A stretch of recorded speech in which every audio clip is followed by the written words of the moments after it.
buenos días, buenas tardes, buenas noches para todos los asistentes a esta conferencia. En esta ocasión seguimos con las actividades programadas por FERSOCEM para la educación médica. Desde ASEMCOL trataremos el tema de fisiología del cerebelo, que será dictada por el doctor Elkin Beltrán Carrascal, médico egresado de la Universidad del Norte en Barranquilla y especialista en neurología de la Pontificia Universidad Javeriana. Muchísimas gracias a todos ustedes por participar de esta conferencia y especialmente al doctor Elkin por apoyar esta actividad tan enriquecedora para todos los estudiantes de Latinoamérica. Entonces, doctor, sin más que decir, puede seguir. Bueno, muchas gracias, Raúl, y muchas gracias a todos por la invitación. La idea de esta charla el día de hoy es llevarles a ustedes y familiarizarlos sobre la importancia de este órgano en el sistema nervioso central. Quizás cuando hablamos del cerebelo, una de las cosas que tenemos que hablar o de las palabras que se nos tienen que venir a la mente, es orden. El cerebelo definitivamente, como vamos a ver más adelante, es como ese maestro de orquesta que va a ponernos orden, que nos va a poner límites, que nos va a poner incluso momentos de inicio y finalización, sobre todo del movimiento. Pero lo curioso del cerebelo y lo más lindo pues de su fisiología es que no solamente se ha encontrado que es netamente motor, sino que existe también descrito un síndrome que es de alteración comportamental, cognitiva, asociada a la disfunción del cerebelo. Entonces, la agenda que pues yo les propongo en este momento es la siguiente. Primero vamos a hablar un poquito de lo que es la anatomía del cerebelo. Ustedes saben que anatómicamente el cerebelo se divide en ciertas partes que también se divide según su función evolutiva en el tiempo. Vamos a hablar un poquito de esos núcleos cerebelosos y cómo se conectan esos núcleos de sustancia blanca profunda que tiene el cerebelo con las estructuras del tallo cerebral. También vamos a hablar mucho de anatomía vascular del cerebelo. Van a ver ustedes, por ejemplo, la complejidad que este órgano, pues, o esta parte del sistema nervioso central requiere una gran afluencia de flujo sanguíneo y por eso básicamente tiene 3 sistemas de arterias que le llevan sangre a él. Y vamos a hablar un poquito de la fisiología, todo lo que son los tractos aferentes, eferentes, las funciones del cerebelo, y al finalizar, pues, como quiero dejarles un mensaje también, ¿cómo ven ustedes clínicamente eso en sus pacientes? ¿Cuáles son las características de esos pacientes que tienen disfunción del cerebelo? ¿Ok? Vamos a hablar un poquito de la anatomía del cerebelo. Los aspectos básicos, ustedes saben que el cerebelo se encuentra en la fosa posterior, ¿ok? Su piso está hecho por el lóbulo, por el hueso occipital, ¿ok? Él se encuentra, como estamos viendo en este diagrama, esto es un corte axial de la fosa posterior, un corte sagital, perdón, de la fosa posterior. Estamos viendo aquí estructuras que son el mesencéfalo, la protuberancia, el bulbo raquídeo.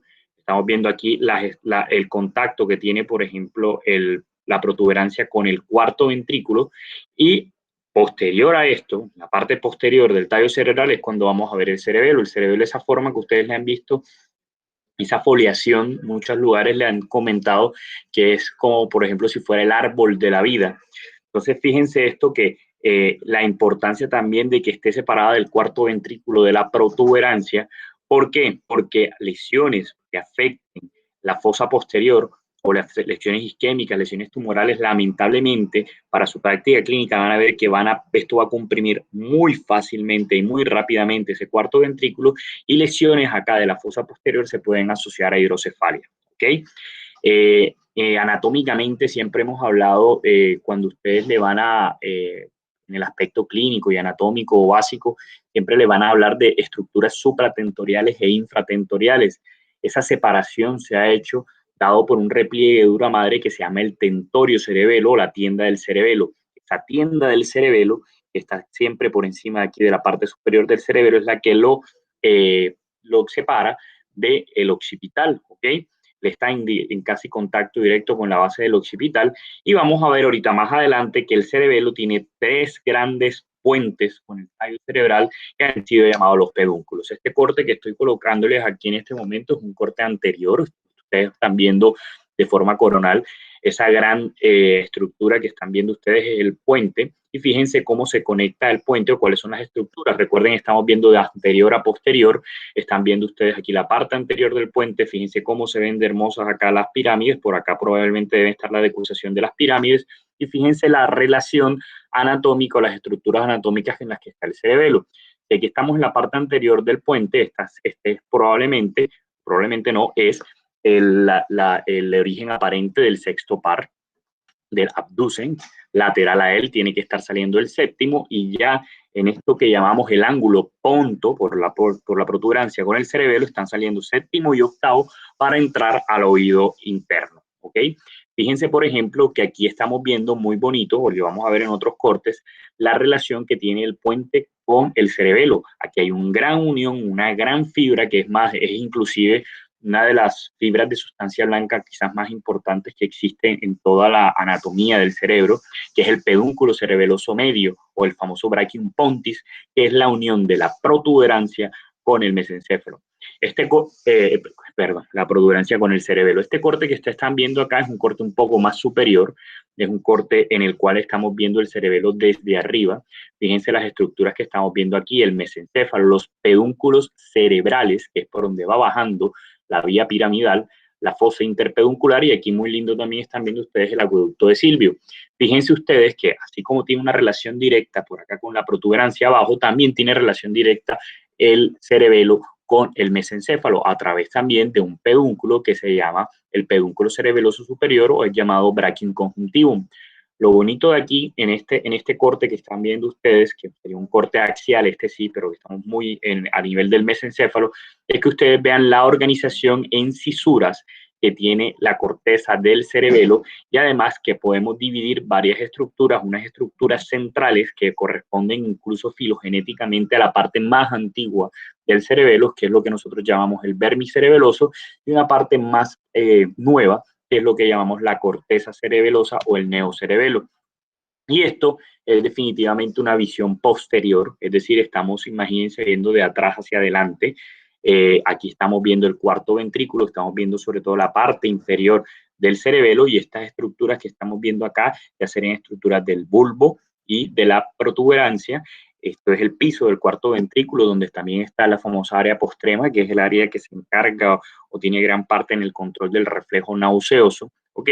Y aquí en este corte sobre todo nos permite ver un poquito más de lo que es una parte del cerebelo que no es lo lo viejo, sino algo un poco más nuevo, llamado paleocerebelo, también puede ser llamado vestíbulo cerebelo, que es donde están viendo la úvula y el flóculo, el flóculo nódulo, que son la parte más inferior del cerebelo. Esto que estaban viendo ustedes acá son las llamadas tonsilas cerebelosas o las amígdalas cerebelosas, que son la parte más inferior del cerebelo. En algunas malformaciones de la fosa posterior del cerebro, sobre todo malformaciones en la formación del hueso occipital, estas tonsilas o amígdalas cerebelosas se tienden a herniar, y ustedes aquí están viendo que cuando se hernian ellas tapan el cuarto ventrículo, y eso es, por ejemplo, una de las manifestaciones de esas alteraciones de fosa posterior, que pueden dar también hidrocefalia, pueden dar dolor de cabeza asociados a cualquier maniobra de Valsalva, ¿ok?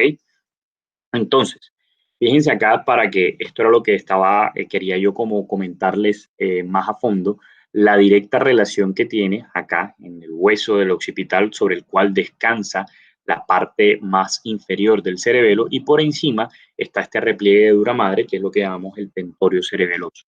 Y fíjense, esto está muy cerca ya a la parte inferior del bulbo raquídeo, ¿ok? En este corte sagital podemos ver el cerebelo, ese árbol de la vida bien lindo que ustedes están viendo ahí, ha sido dividido anatómicamente en muchos lóbulos, exactamente en 10 lobulillos, los lobulillos de Lasser, que es una clasificación muy antigua, y del 1 al 5 de estos lobulillos es cuando nosotros hablamos de un gran lóbulo que se llama el lóbulo anterior del cerebelo, ¿okay? La parte más anterior, y del quinto hacia atrás hablamos del cerebelo posterior, ¿ok?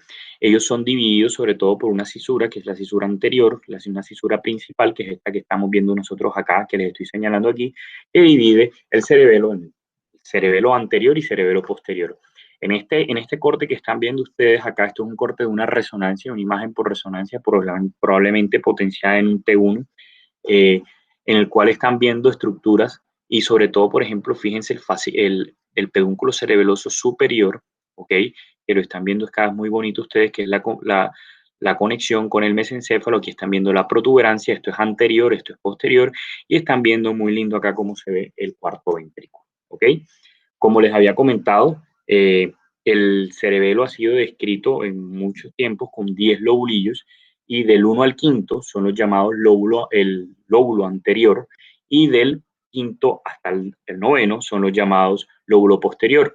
Lo que es el décimo, que tiene el nódulo y el flóculo, y donde es lo que es llamado el lóbulo flóculo nodular, que es la parte más vestíbulo cerebelosa que existe más adelante, que lo vamos a ver. Y funcionalmente, y esto era lo que les comentaba, funcionalmente existe el cerebelo, lo han llamado de tres formas, de dos formas. Uno que se ha dividido según etimológica, pues, epigenéticamente cuándo fue creado, y ahí hablamos de un archicerebelo, hablamos de un paleocerebelo y hablamos de un neocerebelo, ¿ok? El archicerebelo es la parte más vermiana, la parte que controla casi todo el tono axial, ha sido llamado también el vestíbulo cerebelo. La parte paravermiana, ¿ok?, es un poco más nueva en la evolución y es llamada también el espino cerebeloso, ¿ok?, o el espino cerebelo.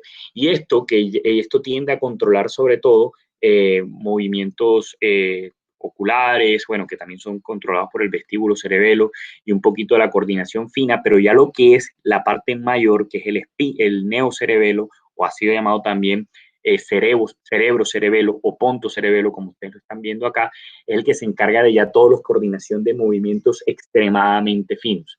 Estos núcleos que vamos a ver aquí más adelante son los núcleos que son de la sustancia blanca profunda. En el cerebelo existen tres grupos de núcleos, que es el núcleo fastigio, el núcleo interpósito, que se le ha dado ese nombre a la combinación del núcleo, se me va el nombre, es el núcleo, se me fue ahora el nombre, perdónenme, y el núcleo dentado, que son los núcleos, bueno, se me fue el nombre de la combinación del núcleo interpósito, ¿ok?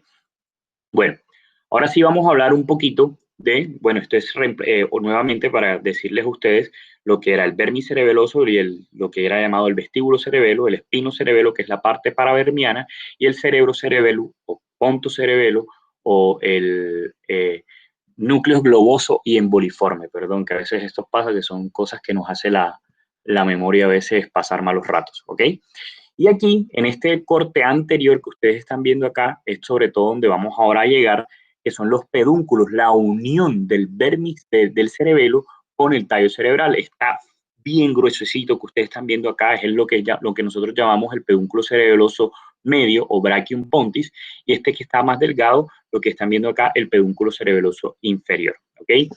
Existe también, hablando también un poquito de fisiología, así como ustedes saben que existe el homúnculo de Penfield en la corteza cerebral, y él habla de que las partes más laterales se controlan sobre todo lo que es la boca, el habla, y si vamos subiendo vamos hablando del control de las manos, y la parte más mesial estamos hablando del control del movimiento de las piernas.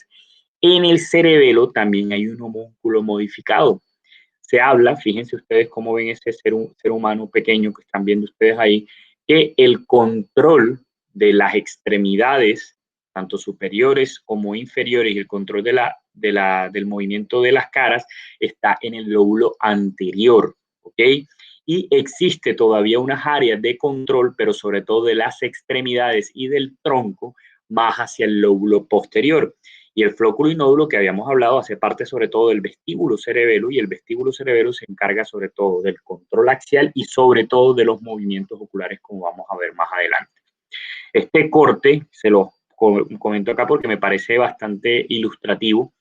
¿Cómo estamos viendo el cerebelo acá? Aquí estamos viendo un corte axial, es decir, como si nosotros estuviéramos aquí mirándolo de abajo hacia arriba o de arriba hacia abajo, como ustedes quieran. Este es el puente, es decir, esto es anterior, esto es posterior. Fíjense ustedes, por ejemplo, aquí cómo va bajando la vía piramidal. Este es el lemnisco medial y este es el cuarto ventrículo. Y aquí es simplemente para mostrarles la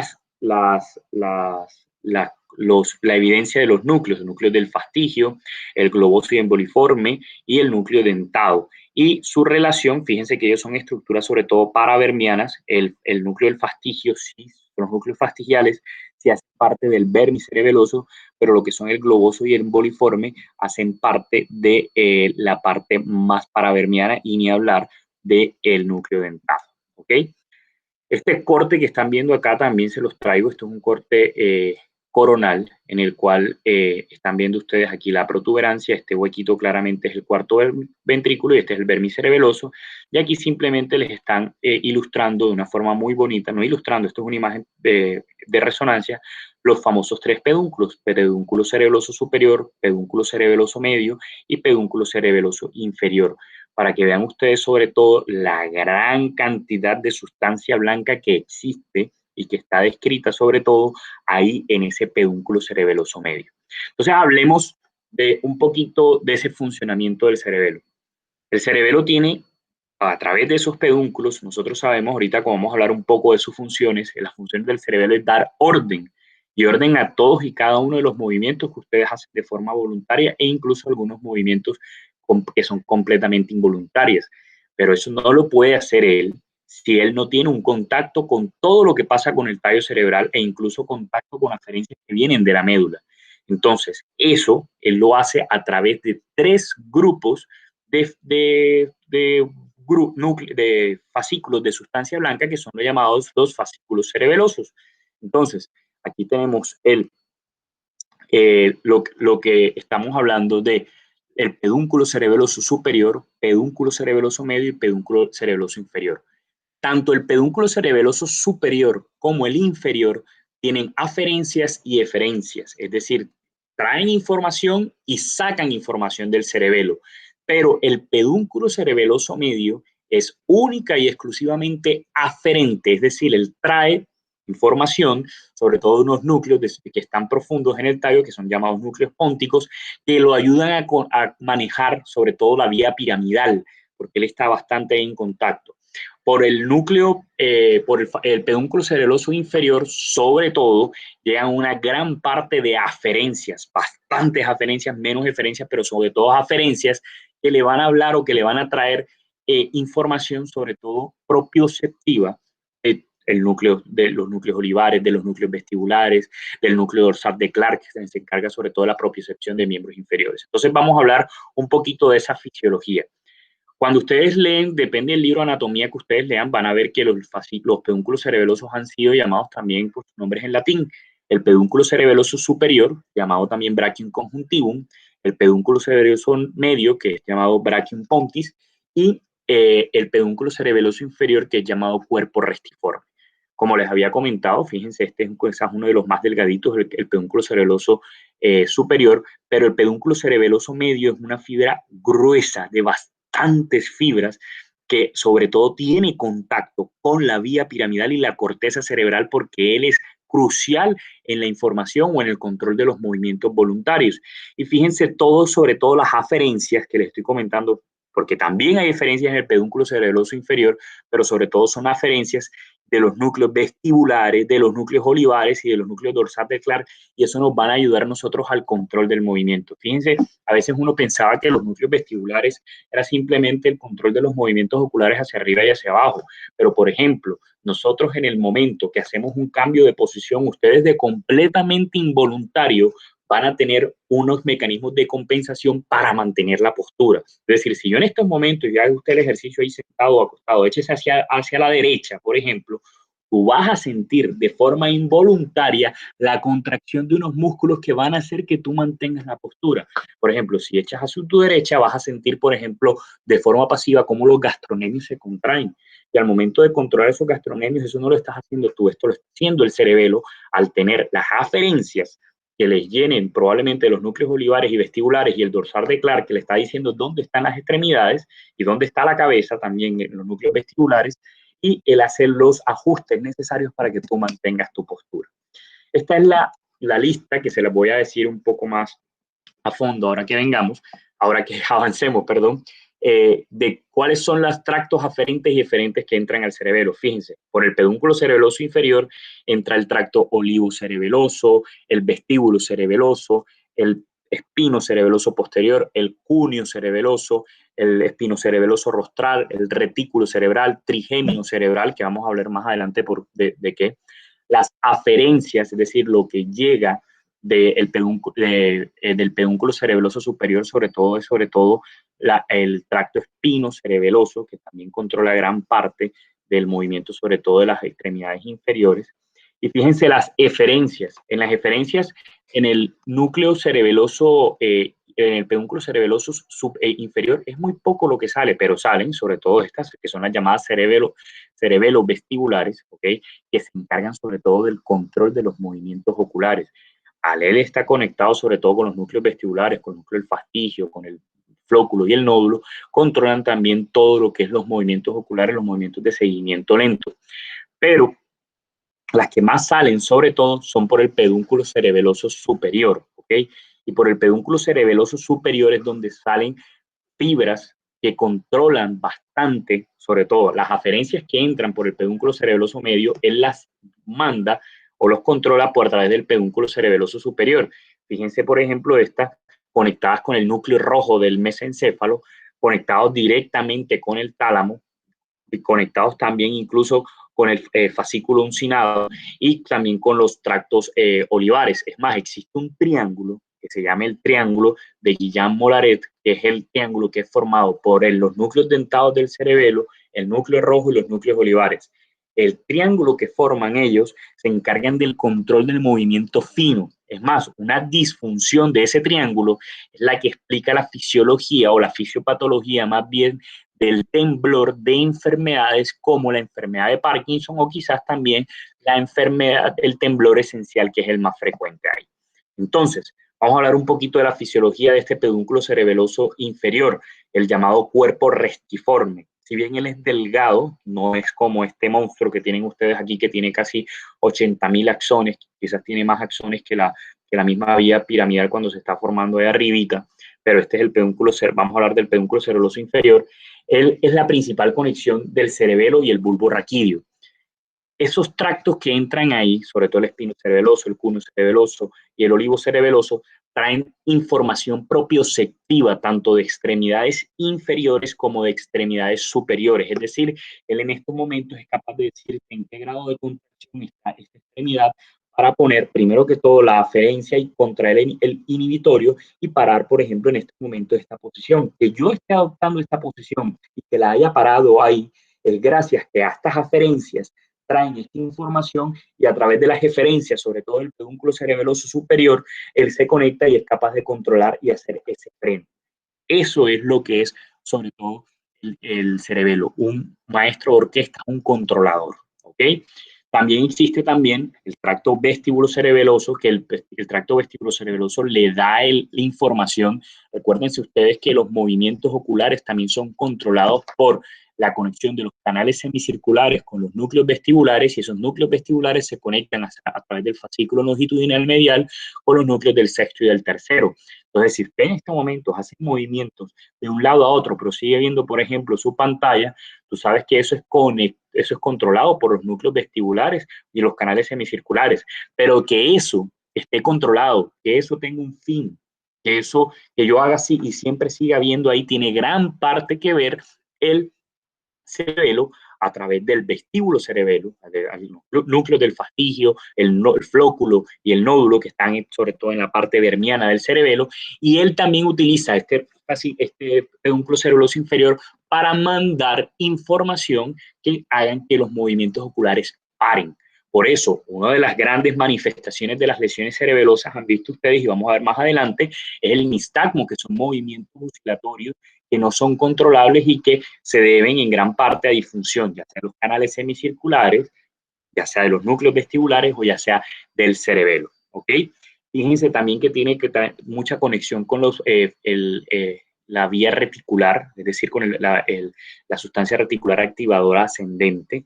Tiene también control de la raíz descendente del trigémino. Ustedes saben que en la raíz descendente del trigémino llega toda la información de dolor, temperatura sobre todo, y eferentes, también como les había comentado, de los núcleos del fastigio, se conecta con los núcleos vestibulares y con las fibras reticulares.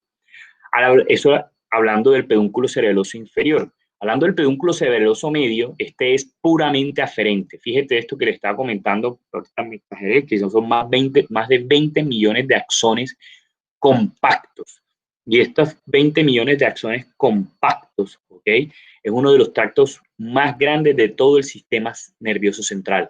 Él se conecta con unos núcleos que están en el puente y básicamente le dan control a los movimientos, o sea, le sirve para recibir toda esa información de cómo está funcionando la vía piramidal y él a través de las eferencias controlar los movimientos, ¿ok? Y el pedúnculo cerebeloso superior en este gráfico que estamos viendo, que es un gráfico axial, estamos viendo cómo sale hacia el mesencéfalo. Básicamente, él recibe también aferencias, claro que sí. Fíjense de dónde recibe aferencias. El cerebelo tiene que recibir información de todos los órganos que le dicen dónde están las extremidades. Es decir, así como también recibe pues fibras propioceptivas, fíjense de dónde vienen, también fibras del colículo superior e inferior. El cerebelo también sabe, porque está viendo en este momento dónde están tus extremidades y esa información la utiliza para dar el freno cerebeloso para mantener tu postura, para que tú no estés torcido, porque probablemente si estás torcido, él va a hacer siempre que tú mantengas una postura. Y también recuerden que en el núcleo trigeminal que se encuentra en el mesencéfalo es donde se encuentra la información de la propiocepción de las estructuras de la cara. Al pedúnculo cerebeloso superior se le ha restado, no sé por qué, porque es muy importante la importancia de sus aferencias y casi en todos los libros hablan mucho de sus eferencias. ¿Por qué? Porque las eferencias tienen que ver mucho con el control del movimiento. ¿Y esas eferencias cuáles son? Eferencias a los núcleos rojos, sobre todo de que vienen del núcleo dentado, que ustedes vieron que es de la sustancia blanca profunda, que vamos a hablar ahorita un poquito más de ellos, y controla todo lo que son los movimientos finos. Y también tiene que ver, por ejemplo, con el tálamo, él conecta con el tálamo, y esto yo se los muestro acá porque hay veces, cuando ustedes estén en la práctica clínica, que ven un paciente con un síndrome cerebeloso, ¿ok? Y ustedes van a ver que el cerebelo está indemne, pero de pronto tiene una lesión o en el núcleo rojo, ipsilateral, o en el tálamo ipsilateral, en el tálamo contralateral, perdón. Y probablemente lo que están viendo ustedes es que ahí se dañó una fibra o una vía que llegaba en el cerebelo y si esa vía se daña completamente también te puede dar un síndrome cerebeloso. Algo que es curioso en la fisiología del cerebelo, y recuérdenlo siempre, es que el cerebelo izquierdo controla la parte motora izquierda. Él tiene un sistema de doble cruzamiento. Es decir, él recibe información del cuerpo contralateral, pero antes de llegar al cerebelo esa información nuevamente se cruza y por eso el cerebelo izquierdo, una lesión cerebelosa izquierda siempre te va a dar dismetría, disdecocinesia y el resto de manifestaciones de la ataxia del mismo lado de la lesión. Cosa que pasa diferente con lesiones de la vía piramidal si estamos por encima de la decusación de las pirámides o si, por ejemplo, ya estamos hablando de la sensibilidad si ya estamos en estructuras dentro del cráneo, ¿ok? Que siempre las lesiones son contralaterales. Ojo con estas cosas. Una cosa muy importante o muy bonita que a veces tenemos que tener en cuenta con respecto al funcionamiento del cerebelo es cómo llega esa información al cerebelo, a través de qué fibras, a través de cómo lo hacen básicamente. Y la corteza cerebelosa, toda la corteza cerebelosa, todas esas folias que ustedes vieron tienen esta misma formación. Tiene 3 capas de fibra, una capa más profunda que es llamada las células granulares, ¿ok? Que aquí en estas fibras granulares son las únicas que tienen como un potencial excitatorio de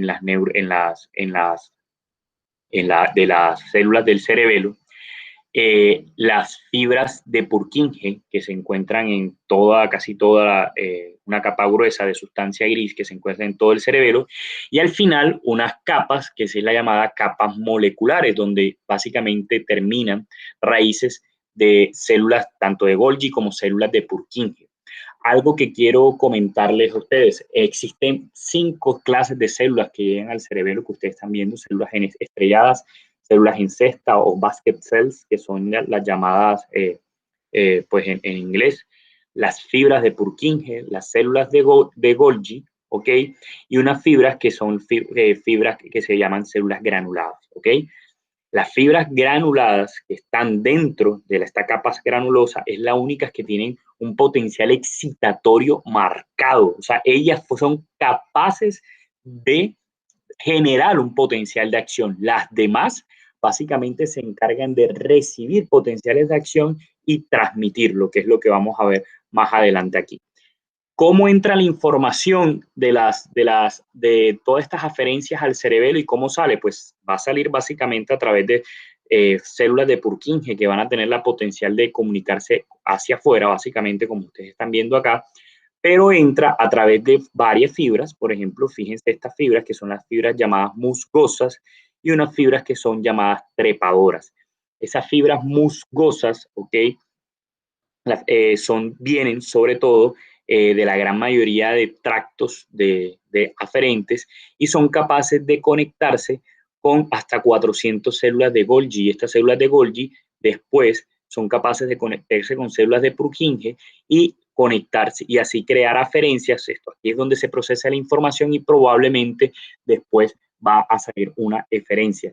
También estas células granulosas que yo les comenté, estas células granulosas tienen una capacidad de que ellas, a través de fibras musgosas, que vienen sobre todo de los núcleos olivares inferiores, se conectan con estas células granulosas y ellas empiezan a tener estas fibras paralelas que pueden llevar la información a múltiples células de Purkinje y a través de esas múltiples células de Purkinje pueden llevar la información hacia afuera del cerebelo. ¿Okay? Fíjense que esto es como una estructura un poco medio compleja, pero al final cuando ustedes lo ven es fácil de entender, que sepan, por ejemplo, que las células granulosas son las únicas que tienen el potencial de crear un potencial de acción y crearlo hacia afuera, y que el resto son células simplemente organizadoras que traen la información, la reciben, la procesan y envían una información hacia afuera. ¿Okay? Básicamente esto es una estructura, lo que les había yo comentado, las fibras trepadoras que vienen sobre todo de la oliva inferior, que son capaces de llevar la información a los núcleos cerebelosos profundos y también pueden hacer sinapsis con múltiples terminales de una misma célula de Purkinje.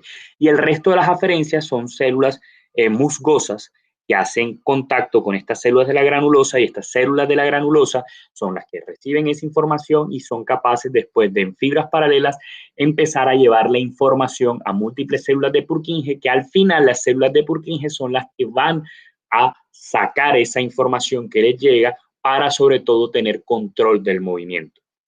Cuando hablamos de estos núcleos profundos del cerebelo, recuerden que estos núcleos, la gran mayoría, están en estructuras vermianas y paravermianas, y vamos a hablar del núcleo interpósito, que es lo que es el núcleo globoso y foliforme, el núcleo del fastigio, que sí está bien central en el verbicerebeloso, y el núcleo dentado, que sí es una estructura paravermiana. ¿Ok? ¿Para qué sirven estos núcleos? El núcleo del fastigio, siempre acuérdense que tiene que ver mucho con, como está en todo el vermicerebeloso, que es la parte central, se encarga mucho de lo que son el control de la musculatura axial, del tono muscular del centro de tu cuerpo, ¿ok? Por eso, cuando son, como les estoy comentando aquí en esta diapositiva, son cruciales en los actos de levantarse, de sentarse y de iniciar la marcha. Es decir, si tú te levantas, el cerebelo le dice a los músculos, por ejemplo, que se encargan de la contracción proximal de subir las piernas, por ejemplo, el cuádriceps femoral, el psoas ilíaco, para que yo me levante, pero también él hace que los músculos antagonistas se relajen. Entonces, una lesión del núcleo fastigio se asocia a una estructura, a una alteración de la marcha que se llama abasia. Abasia es un término médico que utilizamos para hablar de toda incapacidad de iniciar un movimiento, de caminar, ¿ok? Los núcleos interpósitos, que son también vermianos y paravermianos, ¿ok? Se encargan también mucho de lo que son los controles de los movimientos que tú deseas, es decir, ellos también se encargan de responder ante la amenaza, se encargan también de ponerle frenos y de estabilizar las posturas. Por eso, fíjense aquí que las lesiones de ellas se asocian sobre todo a movimientos de rebote, que ahorita vamos a verlo más adelante, a alteración en los movimientos rápidos alternantes, que eso se llama diadococinesia, y a un poquito de temblor. Y las lesiones del núcleo dentado, esas son quizás las que tienen que ver mucho más con el control de movimientos finos. Y, por ejemplo, sus lesiones se caracterizan por un temblor cerebeloso, que el temblor cerebeloso lo vamos a ver más adelante, es sobre todo un temblor intencional que desaparece cuando uno está en reposo, y se asocia a dismetría, que la dismetría es la alteración en el finalizar un movimiento y llevarlo completamente a su finalización con siendo bastante, se me viene la palabra en inglés, accuracy, bastante finos en acabar ese movimiento, ¿ok? Entonces, para hablar un poquito antes de meternos también a funciones ya del cerebelo, fíjense que el cerebelo es una estructura bastante compleja que requiere bastante irrigación sanguínea. La irrigación sanguínea básicamente viene dada por tres grandes arterias: la arteria cerebelosa posterior inferior, PICA por sus siglas en inglés, la arteria cerebelosa anterior inferior y la arteria cerebelosa superior. La PICA es rama de la arteria vertebral, ahorita la vamos a ver. La AICA y la SCA, que es la arteria cerebelosa superior, son ramas de la arteria basilar. Fíjense esto, la PICA es rama de la vertebral, también irriga el bulbo lateral e irriga casi toda la porción posterior e inferior del cerebelo, que es esto que ustedes están viendo acá.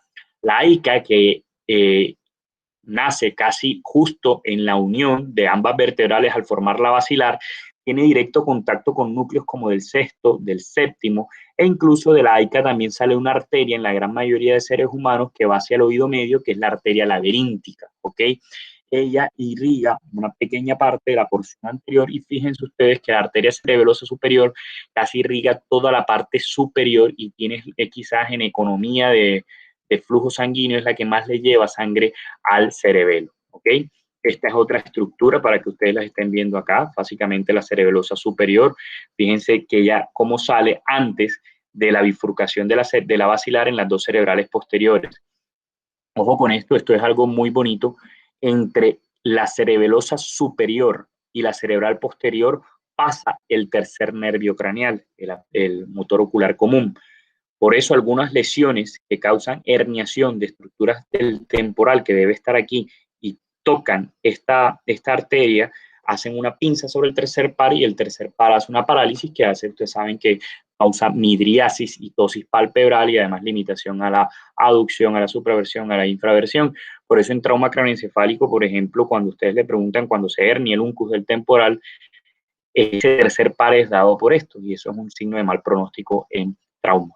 Están viendo ustedes la AICA, cómo se va aquí anterior, y fíjense la relación que tiene con el sexto, con el séptimo y el octavo, y esta arteria chiquitica que ustedes están viendo aquí, que se va a ir probablemente al oído medio, que es al oído interno, que es la arteria laberíntica, y fíjense cómo sale la AICA en la parte lateral del bulbo. La AICA es muy importante porque semiológicamente su infarto va a dar una serie de alteraciones secundarias a la lesión vulvar lateral, ¿ok? En la lesión vulvar lateral ese paciente va a tener disfonía, disfagia, va a tener alteraciones sensitivas ipsilaterales y contralaterales del cuerpo, va a tener un síndrome de Horner porque por aquí va descendiendo el plexo simpático cervical y pues le va a dar un síndrome cerebeloso, recuerden siempre que es ipsilateral, ¿ok? Aquí también, fíjense este gráfico que les estoy poniendo, qué irriga qué cosa. Fíjense, todo este es el territorio de la arteria cerebelosa superior, donde está el pedúnculo cerebeloso superior. La AICA tiene que ver mucho con la irrigación del pedúnculo cerebeloso medio y un poquito del inferior. Y esto que están viendo es la irrigación de la PICA, que irriga la parte posterior e inferior del cerebelo. Entonces, vamos ahí y les traigo esta imagen de Gustavo Dudamel, que es un importante maestro de orquestas, director de orquestas venezolano.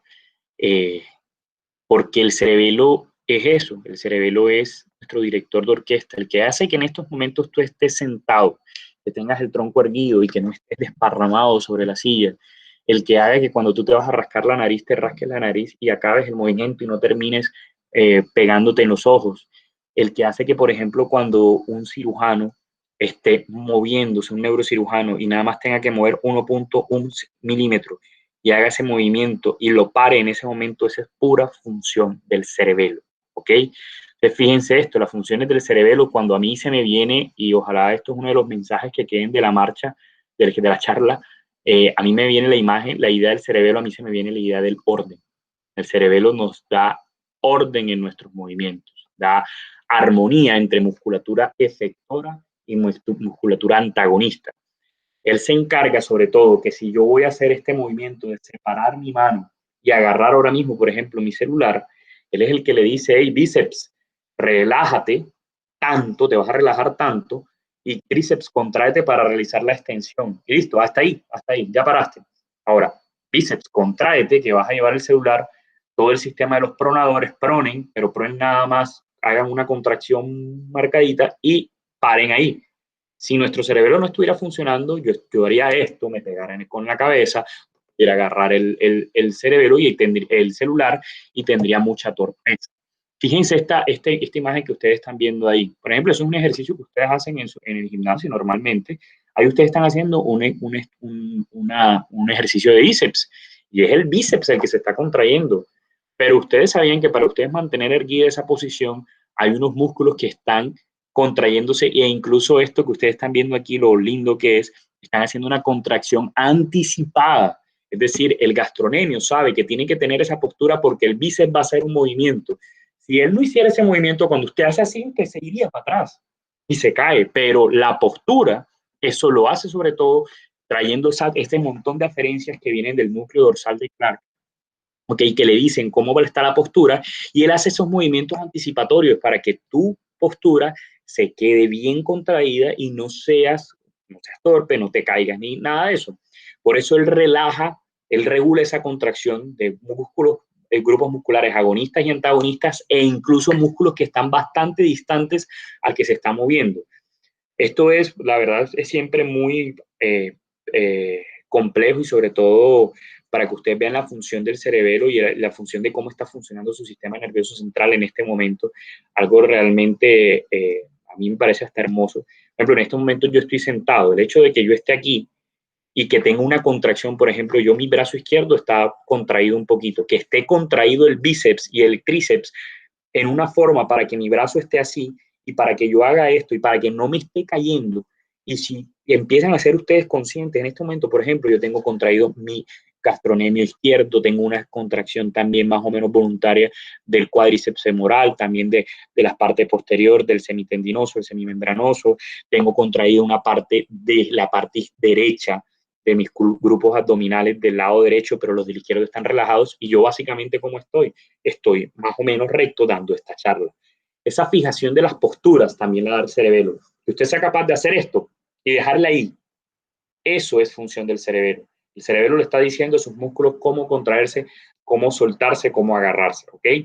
Los movimientos oculares, fíjense esto, todo lo que necesita orden, necesita una frecuencia, una intensidad, una oscilación, todo eso lo maneja el cerebelo.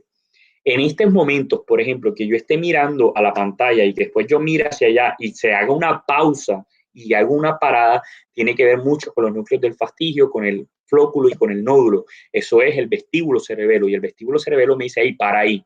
Es más, una de las lesiones que se cargan del vestíbulo cerebelo es que, por ejemplo, la mirada haga algo que se llama sacadización, que es que empieza a mirar y hacer pausas. Y cuando voy a fijar un objeto, me paso y los ojos hacen algo que se llaman sacadas hipermétricas o hipométricas, es decir, se pasan y no llegan al objetivo de forma precisa, ¿ok?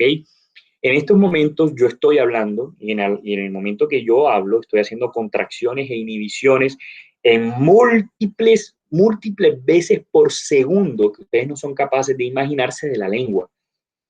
Perdón. ¿Quién hace eso? ¿Quién es el capaz de dar eso? Pues básicamente el cerebelo. Es más, una de las lesiones del cerebelo se asocia a disartria. El movimiento más bonito que uno puede hablar del cerebelo es el movimiento o el sonido de la letra R. Ustedes no son conscientes, espero que ahora de ahora en adelante lo vean, pero cuando ustedes pronuncian la letra R, su lengua osciló varios cientos de veces por segundo. R. Y eso, qué grado de contracción lo hacía, qué grado de relajación y la frecuencia lo dio el cerebelo. Por eso las lesiones del cerebelo, ¿okay?, se asocian a una disartria, que es una disartria que vamos a ver más adelante, que es una disartria llamada escándida, ¿ok? Y fíjense esto que les estoy comentando, el cerebelo también se encarga de fijar la postura y de mantener el tono. Las lesiones del cerebelo, sobre todo el vermis cerebeloso, se asocian mucho a hipotonía o a tono pendulante. Es decir, por ejemplo, si yo hago así este movimiento de flexión y extensión de mi mano, ustedes están viendo que ella mantiene cierta postura. Eso lo hace el cerebelo, pero si yo no tuviera malo el cerebelo, yo tuviera mi cuerpo como una gelatina. De todas maneras, vamos a ver más adelante esos datos. Y el cerebelo, fíjense, el cerebelo también tiene que ver con la cognición, con las emociones. se habla de que, por ejemplo, cuando yo estoy hablando y en este momento si me hicieran una resonancia funcional, mi cerebelo estuviera plenamente activado. Y se habla de que cuando yo hablo, el cerebelo se conecta a través del tálamo con las áreas del lenguaje, sobre todo en el hemisferio dominante, ¿ok? El cerebelo también tiene cierto control en la función de controlar emociones y sobre todo en cómo poner frenos, en cómo yo establecer límites. Por eso se ha evaluado que en personas con lesiones cerebelosas se describe algo que se llama el síndrome cognitivo afectivo cerebeloso, porque no solamente es cognición, por ejemplo, fallas ejecutivas, es decir, fallas en planear, el paciente se vuelve desorganizado, así como es desorganizado y dismétrico para vestirse, para hacer las cosas, también se vuelve desorganizado para ordenar cosas en un orden ya previamente establecido.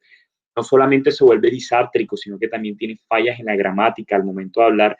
Se ha descrito muchas fallas en iniciativa para realizar actividades, ¿ok? Para ya culminar esta charla, que espero que haya sido más o menos de su agrado, sé que esto, fíjense que uno a veces lo ve como chiquitico el cerebro, pero el cerebro es extremadamente complejo. Las principales manifestaciones de alteraciones cerebelosas, quiero que siempre lo sepan, son siempre del mismo lado de la lesión. ¿Okay? Lesiones cerebelosas derechas asocian alteraciones hemicorporales derechas y lo mismo del hemicuerpo izquierdo, del cerebelo izquierdo con síntomas del hemicuerpo izquierdo. Fíjense algo, el cerebelo se encarga mucho del control del tono postural, por eso en lesiones hemisféricas, vermianas y paravermianas existe hipotonía. Y la hipotonía siempre del mismo lado de la lesión. Recuerden ustedes que el tono es la resistencia pasiva a los movimientos del examinador. Entonces, estos pacientes tienen reflejos pendulantes. Por ejemplo, les voy a mostrar esto que se llama la maniobra de Stuart Holmes. Perdónenme acá. Y fíjense ustedes acá que esto es un freno que da el cerebelo. Lamentablemente no se está... No sé, es un video que es integrado de YouTube y al parecer no se está... Pero básicamente lo que va a hacer este examinador, pues no nos vamos a varar. El examinador va a ser... El paciente va a hacer fuerza hacia él y el examinador le va a hacer fuerza hacia acá. Y en un momento que el examinador no le dice al paciente, él le va a soltar la extremidad. Si tuviera una lesión que causara hipotonía, probablemente la extremidad le va a empezar a vibrar. Y el cerebelo, acuérdense también que se asocia al control de funciones del bloqueo del cerebelo. Entonces, probablemente si él no tiene el bloqueo que tiene el cerebelo, esta mano va a llegar a golpear al paciente. Ahorita que los probé, eso es lo que siempre pasa. Sí se llegaron a funcionar. Bueno, este sí, por ejemplo, fíjense acá que creo que ustedes lo están viendo. Vamos a ir a esa prueba, que es la prueba del freno cerebeloso. ¿Ok? Bueno, esto que están viendo ahora es la dismetría del paciente. Esa es la metría, que eso es más una función paravermiana. Y aquí vamos a ver exactamente, aquí fíjense lo que estaba viendo. Esta es la prueba de Stuart Holmes. Esta prueba de Stuart Holmes evalúa, uno, el tono que tiene la extremidad, como ustedes están viendo ahí, y dos, el freno que pone el cerebelo, ¿ok? Fíjense ahí, este paciente está bien y por eso él hace un freno adecuado y sus extremidades no pendulan, no oscilan. Y lo que les está explicando el médico es que si él no tuviera ese freno cerebeloso y estuviera hipotónico, probablemente con la extremidad él se hubiera pegado en la cabeza, ¿ok? Esto es otra evaluación de otra función que son los movimientos rápidos alternantes, pero que los vamos a hacer después. La principal o la madre de todas las manifestaciones de lesión cerebelosa es la ataxia. Ataxia significa literalmente sin orden. Acuérdense que taxos significa orden, taxonomía, el orden de las especies. Ataxia es sin orden. Y básicamente, ¿por qué? Si el cerebelo se daña, sobre todo las lesiones cerebelosas, tanto vermianas, paravermianas y hemisféricas cerebelosas, no va a haber un control adecuado de musculatura agonista y antagonista. Por eso los movimientos van a fallar en velocidad, se van a hacer o muy rápidos o muy lentos, en el rango del movimiento, es decir, no voy a saber hasta cuándo tiene que mover, y también en la fuerza y la terminación.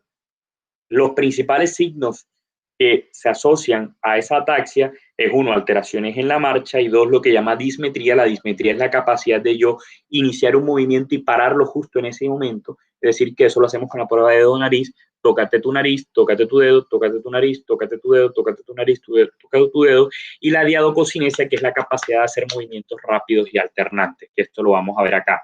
Esta paciente que ustedes están viendo acá es una paciente que tiene una ataxia hereditaria, porque las causas de ataxia no solamente son agudas como un ataque cerebeloso, cerebrovascular, sino también causas como enfermedades neurodegenerativas. Fíjense ustedes, por ejemplo, ella tiene, si son ustedes conscientes, ella tiene un temblor muy fino cuando termina las actividades, que eso es una de las manifestaciones del cerebelo. Fíjense cómo ella es capaz de, ahí con bastante dificultad, de meter el lapicero en su tapa. Pero ahora del lado derecho, que es donde ella tiene más ataxia, fíjense cómo primero se mete un temblor y dos, ella es completamente torpe, no es capaz de meter ese lapicero ahí. ¿Por qué? Porque tiene mayor dismetría en el lado derecho. Fíjense esto, la prueba de dedo-nariz es muy torpe, fíjense, ella incluso para antes de la nariz porque que no sabe dónde está su nariz.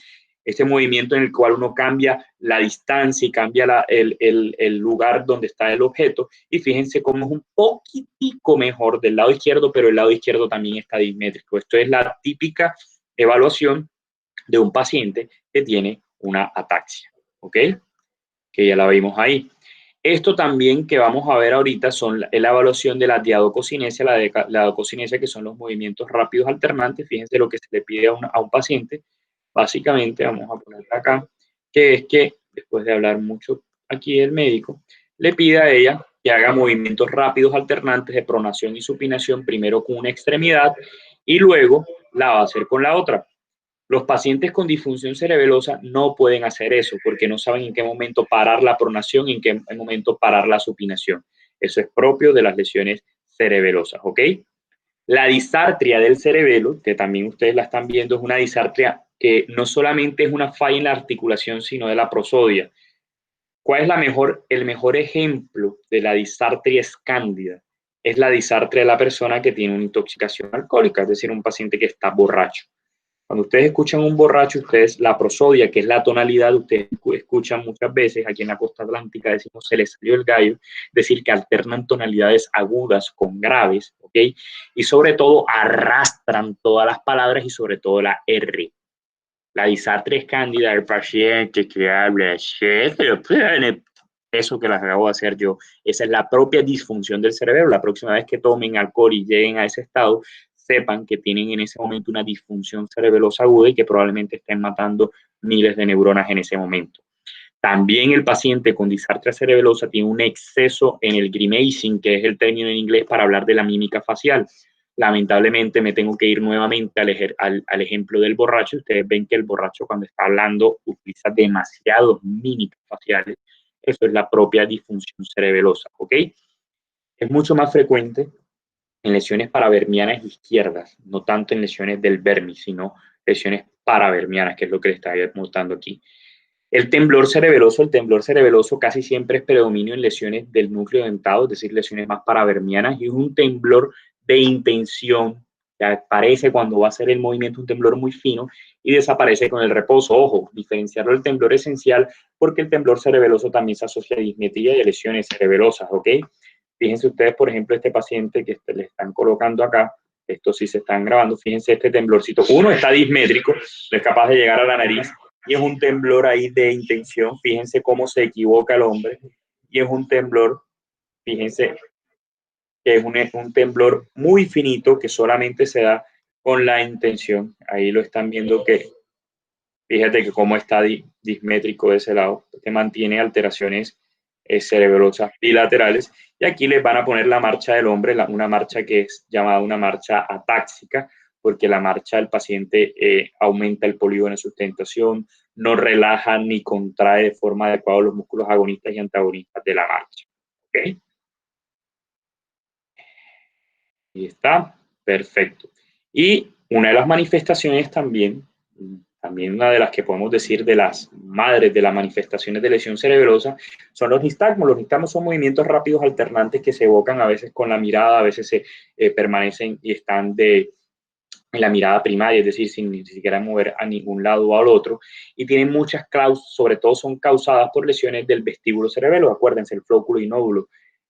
Una de las manifestaciones más frecuentes es el nistagmo downbeat, pero también existen algunas manifestaciones como el bow binocular, que es como si los ojitos estuvieran siempre flotando, el flutter, que son movimientos rápidos, y el oxócrono, que son movimientos extremadamente muy rápidos.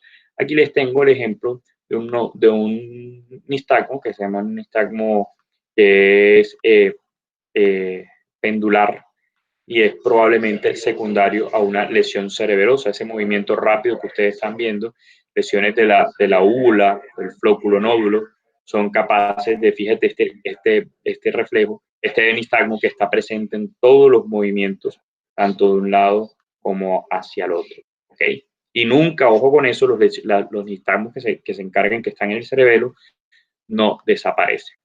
¿Ok?